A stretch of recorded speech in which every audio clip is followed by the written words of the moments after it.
سرکار دو عالم صلی اللہ تعالی علیہ وسلم نے پوچھا مائی کدھر کا ارادہ ہے؟ اس نے اتنی بڑی بڑی گالیاں نکال لی اور کہنے لگی مکے میں جادوگر آ گیا، میرے گھر میں جادو پھیل گیا، میری نوح مسلمان ہو گئی، میرا بیٹا مسلمان ہو گیا، اس نبی کے جال میں پھنس گیا، میں تو اس کے جادو سے بچ کر اپنے ایمان کو بچانے کے لیے فلانے دیہات میں چلی ہوں۔ مدنی کریم صلی اللہ تعالی علیہ وسلم نے فرمایا مائی کمزوروں کا سامان اٹھانے کے لیے میں آیا ہوں، جس کا اس دنیا میں کوئی وارث نہیں اس کا وارث بننے کے لیے میں آیا ہوں، یہ سامان مجھے دے۔ سرکار مدینہ صلی اللہ علیہ وسلم نے اپنے سر مبارک پہ گٹھڑی اٹھا لی اور بوڑھی مائی کے پیچھے پیچھے چل دی ہے۔ اس نے اپنی منزل مقصود تک راستے میں ہزاروں لاکھوں گالیاں بکی، گھر میں جادو پھیل گیا، میری نوح مسلمان ہو گئی، میرا بیٹا مسلمان ہو گیا، اس نبی کے جال میں پھنس گیا، میں تو اس کے جادو سے بچ کر اپنے ایمان کو بچانے کے لیے فلانے دیہات میں چلی ہوں۔ مدنی کریم صلی اللہ تعالی علیہ وسلم نے فرمایا مائی کمزوروں کا سامان اٹھانے کے لیے میں آیا ہوں، جس کا اس دنیا میں کوئی وارث نہیں اس کا وارث بننے کے لیے میں آیا ہوں، یہ سامان مجھے دے۔ سرکار مدینہ صلی اللہ علیہ وسلم نے اپنے سر مبارک پہ گٹھڑی اٹھا لی اور بوڑھی مائی کے پیچھے پیچھے چل دی ہے۔ اس نے اپنی منزل مقصود تک جہاں جانا تھا راستے میں ہزاروں لاکھوں گالیاں بکی۔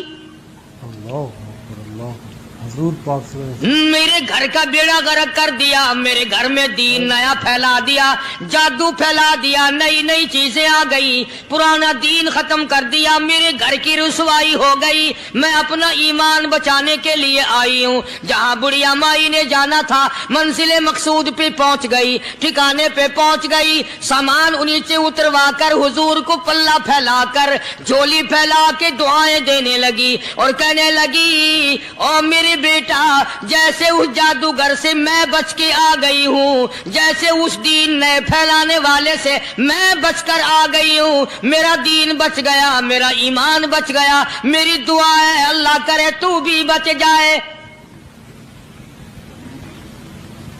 سرکار مدینہ صلی اللہ تعالی علیہ وسلم کی آنکھوں میں آنسو آ گئے، فرمایا مائی جس کو سارے راستے میں گالیاں دیتی آئی ہو، جو تیری گٹھڑی اٹھا کے سر پہ لایا ہے، جو تیری ساتھ آیا ہے، جسے جادوگر کہتی ہو، جسے گالیاں دیتی دیتی تھکتی نہیں ہو، وہی اللہ کا پاک پیغمبر محمد الرسول اللہ، میں تیرے سامنے موجود ہوں۔ میں تیرے سامنے موجود ہوں۔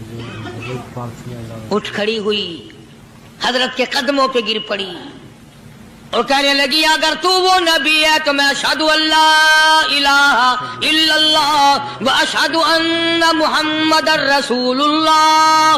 کلمہ پکار اٹھی، بڑھیا اسلام قبول کر لیا۔ آج کہاں یہ چیزیں ملیں گی؟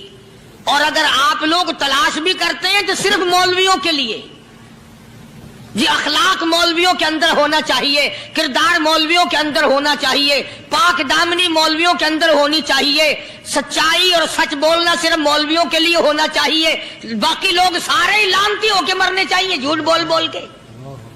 مولویوں کے لیے تو خدا کا دروازہ تو سب کے لیے برابر ہے۔